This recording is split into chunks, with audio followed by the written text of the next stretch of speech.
Bom dia, meus queridos irmãos, Neto na voz aqui mais uma vez, trazendo aquela palavra que não é só conhecimento, não é só sabedoria, mas é o alimento diário de todo ser humano, o pão da vida.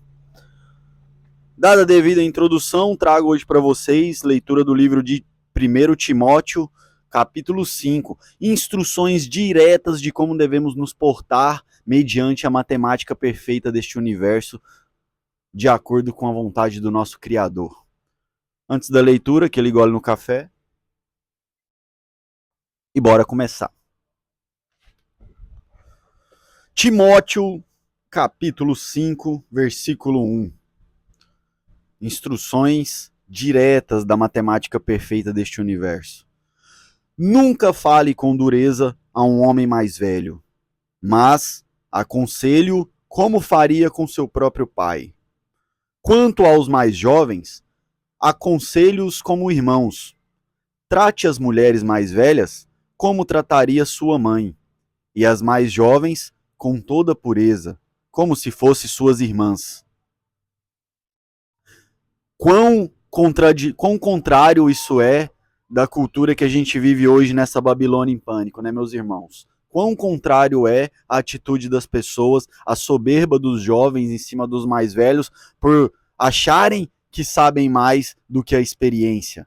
Acharem que um conhecimento de informática, um conhecimento de outra língua é superior à experiência de vida. Jamais, meus irmãos, nunca subestime os cabelos brancos de alguém ou uma careca lustrosa, porque essas denotam sabedoria, essas denotam vivência. Tem uma sabedoria intrínseca na vivência, por mais que a pessoa seja cabeça dura, por mais que ela não aprendeu, o tempo, a idade vai trazer um conhecimento que só a experiência traz e devemos ter o mínimo, que é respeito. Continuando. Cuide das viúvas que não tem ninguém para ajudá-las. Cuide das viúvas, meus irmãos. Mas, se elas tiverem filhos ou netos, a primeira responsabilidade deles é mostrar devoção no lar e retribuir aos pais o cuidado recebido. Honre aqueles que cuidaram de você, cuidando das pessoas que necessitam e que cruzam seu caminho, meus irmãos. Honre todos aqueles que te ajudaram quando você ainda engatinhava, quando você precisava de auxílio, auxiliando a todos aqueles que agora cruzam seu caminho e precisam de um auxílio. Isso é algo que agrada a Deus. Isso é a matemática perfeita de Deus. Isso é o que traz discernimento, equilíbrio e vida longa. Continuando. A verdadeira viúva, uma mulher sozinha no mundo, põe sua esperança em Deus. Dia e noite faz súplicas e orações, mas a viúva que vive apenas para o prazer, essa está morta.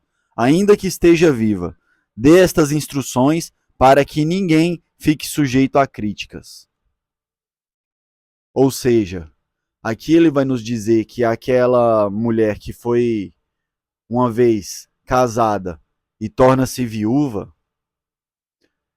essa que busca a Deus encontrará o auxílio necessário de Deus junto aos seus irmãos em Cristo. Seus irmãos em Cristo ajudará essa pessoa pela própria busca, pela própria frequência que ela está em comunhão com Deus. Mas aquela que não está nessa frequência, que está na frequência do mundo, agora sou livre e desimpedida e vou fazer tudo que eu não fiz quando era casada. E vou buscar apenas o prazer.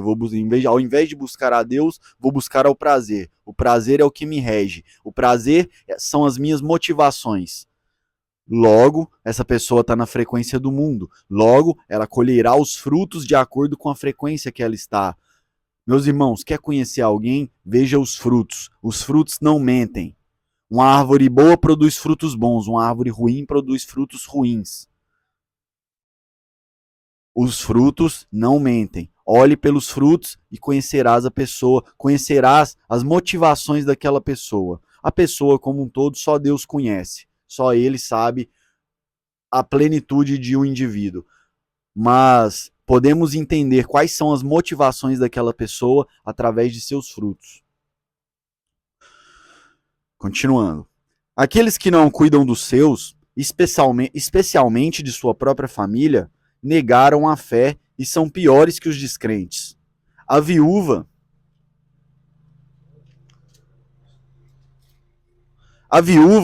incluída na lista para receber o sustento, deve ter pelo menos 60 anos e ter sido esposa de um só marido. Deve ser respeitada pelo bem que praticou e com o povo santo. Deve ser respeitada pelo bem que praticou, como alguém que soube criar os filhos. Foi hospitaleira, serviu o povo santo com humildade, ajudou os que estavam em dificuldade, sempre dedicou a fazer o bem. As viúvas mais jovens não devem fazer parte dessa lista, pois quando seus desejos físicos forem mais fortes do que sua devoção, quando seus desejos físicos forem mais fortes que sua devoção a Cristo, desejarão se casar novamente. Assim, se tornarão culpadas de quebrar o compromisso que fizeram. Além disso, aprenderão a se tornar ociosas e a andar de casa em casa fazendo fofoca, intrometendo-se em assuntos alheios e falando do que não devem. Portanto, aconselho que essas viúvas mais jovens se casem de novo, tenham filhos e tomem conta do próprio lar. Então, o inimigo não poderá dizer coisa alguma contra eles, pois, de fato, algumas já se desviaram e agora seguem a Satanás.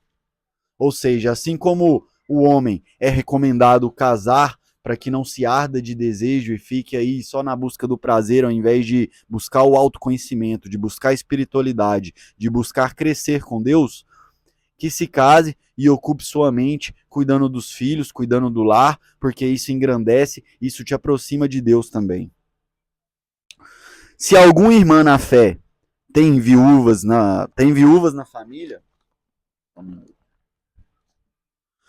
se alguma irmã na fé tem viúvas na família, deve tomar conta delas e não sobrecarregar a igreja, que assim poderá cuidar das viúvas que estiverem verdadeiramente sozinhas. Ou seja, a Bíblia o tempo inteiro instrui a gente a cuidar dos irmãos, começando pela família.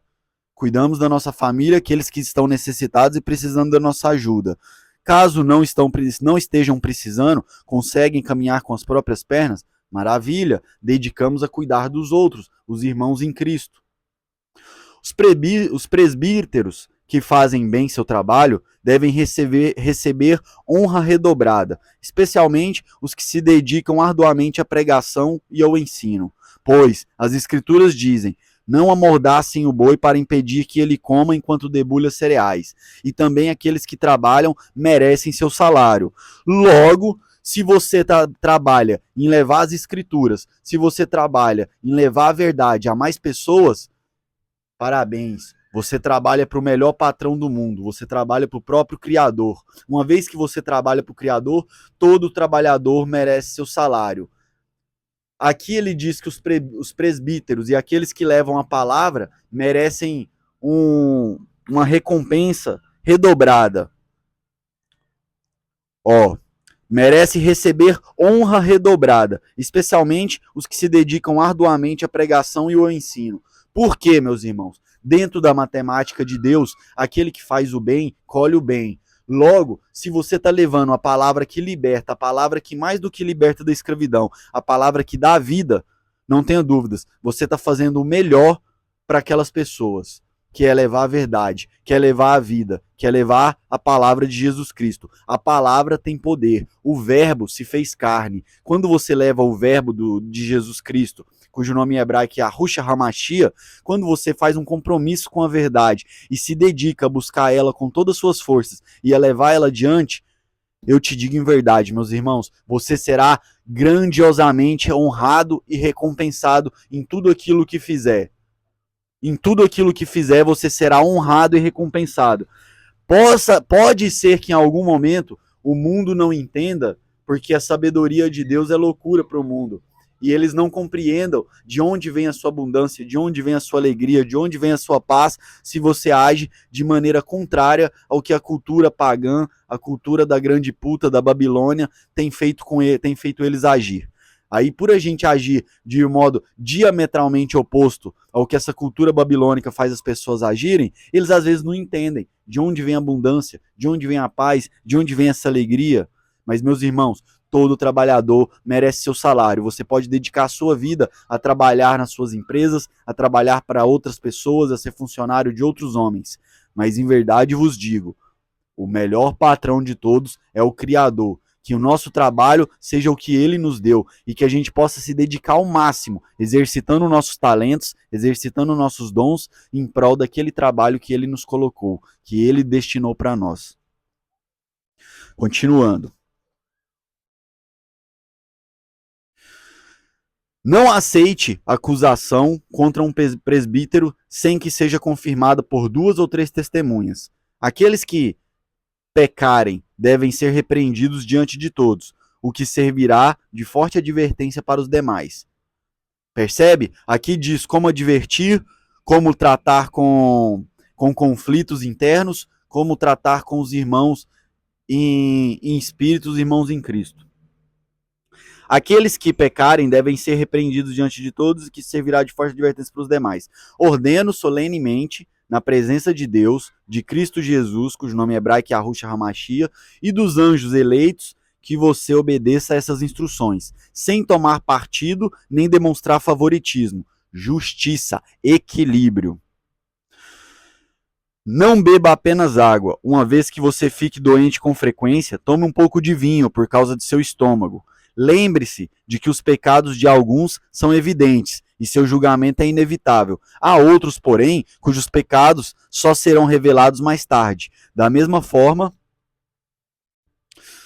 as boas obras de alguns são evidentes e outras feitas em segredo, um dia serão conhecidas. Ou seja, nada nesse mundo será escondido para sempre, para toda a eternidade. Tudo será uma hora botado às claras e acertado cada conta.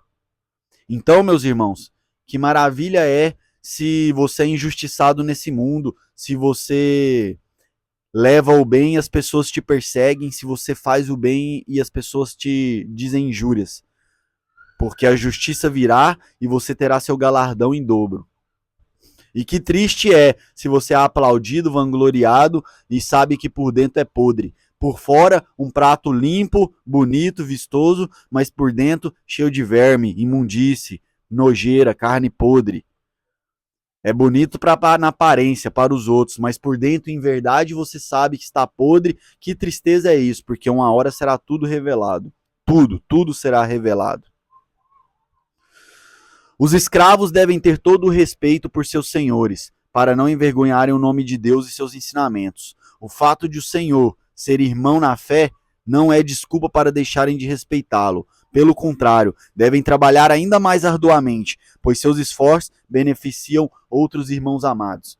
Então, em verdade te digo, seja escravo, seja funcionário, seja um prestador de serviço, seja uma pessoa que você esbarrou na rua, sirva como se servisse ao próprio Deus e verá o mesmo tratamento de volta com você, porque a matemática de Deus é perfeita nesse universo. Aqui estão instruções diretamente claras, objetivas, prontas para serem aplicadas na comunidade. Lembrando, a Bíblia, esse conjunto de escrituras, nos ensina uma cultura que é diametralmente oposta à cultura da Babilônia. Por isso o nome do canal, Babilônia em Pânico, porque essa cultura mostra seus frutos, e o fruto é terror, pânico, desgraça, violência, roubo, morte, latrocínio, todo tipo de fruto ruim a gente vê fruto dessa Babilônia, dessa grande prostituta que tudo faz por dinheiro e poder.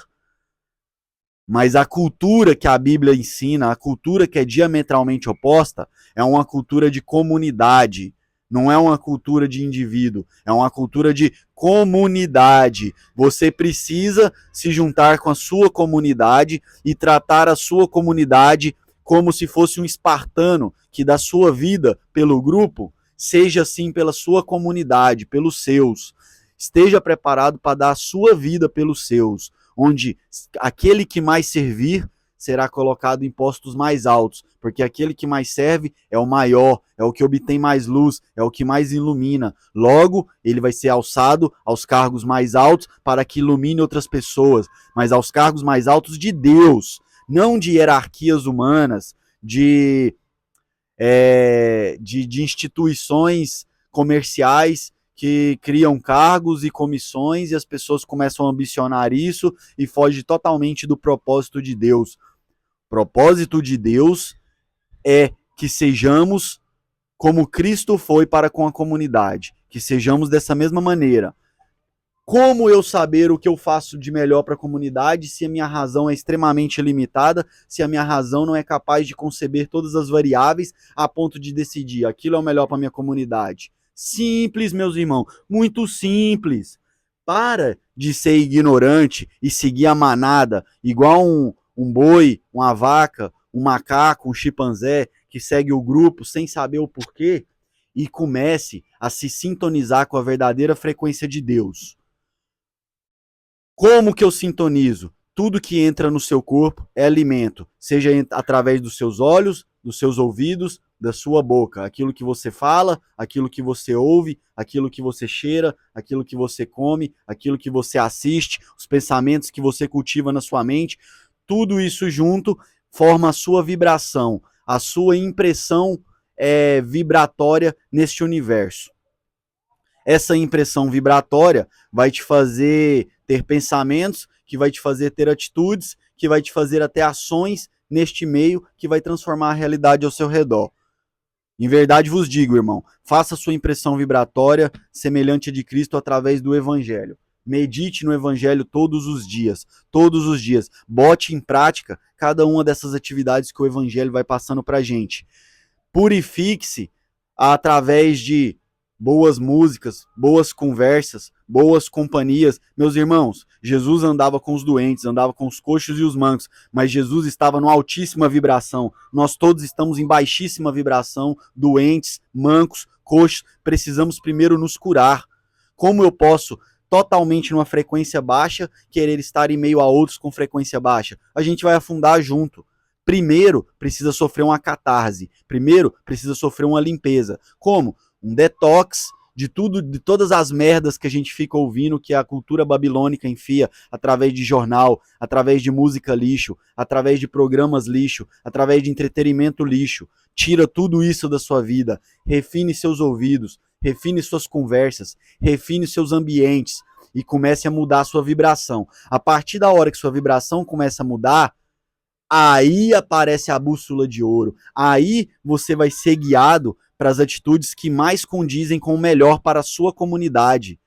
Porque Jesus não agia pela razão limitada humana, mas pela intuição divina. Só que para a gente se conectar à intuição divina, a gente precisa estar na mesma frequência. Essa frequência se dá pelo Evangelho. Uma vez que a gente começa a estudar e praticar o Evangelho e fazer tudo isso que eu falei, de extrair o lixo, extrair o negativo e encher a mente, encher o espírito com coisas boas, você começa a ressoar numa frequência divina. Essa frequência lhe trará insights, lhe trará pensamentos bons, não intrusivos, insights que vão te levar a patamares jamais imaginados, vai te levar a patamares de ajuda e crescimento pessoal que nem passava no seu radar, que sua mente consciente nem havia pegado, nem havia captado, meu irmão. Você estava ali, ó, cego, perdido, com todos os seus sentidos tapados de tanto lixo, de tanta merda que você viu nesse mundo. Quando você se limpa, é como se você tirasse as escamas dos olhos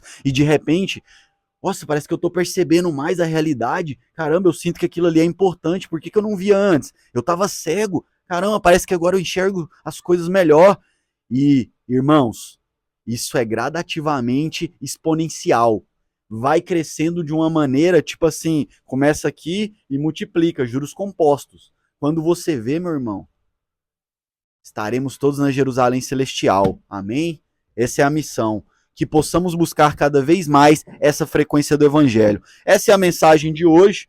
Espero que faça algum sentido para vocês, que possa ter tocado seu coração.